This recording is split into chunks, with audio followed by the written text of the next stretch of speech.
மான தமிழினத்தை கையேந்தி நிக்கிற கேவலத்துக்கு நிற்கிறான். இதுதான் இங்க சாதனை. 2 ரூபாய்க்கு அரிசி போட்டாங்க, 2 ரூபாய்க்கு. அடுத்த தேர்தல் வருது, தேர்தல் அறிக்கையில 1 கிலோ அரிசி 1 ரூபா. வளர்ச்சி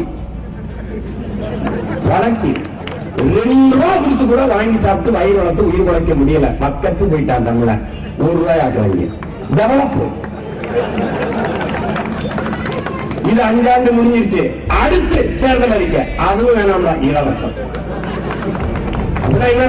ஓசியா அரிசி கொடுத்தாத்தான் வாங்கி சாப்பிட்டு வாழ முடியும். உழைக்கும் மக்களை அவமானப்படுத்துகிற ஒரு கேடுகட்ட அரசு ஆட்சி.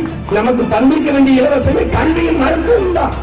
கல்வியை கொடு, அதுக்கு ஒரு வேலையை கொடு, உழைப்பை கொடு, பிழைப்பை கொடு, அதுக்கு ஒரு ஊதியத்தை கொடு. நாங்க கௌரவமா படைச்சுக்கிறோம், பெருமையோடு படைச்சுக்கிறோம்.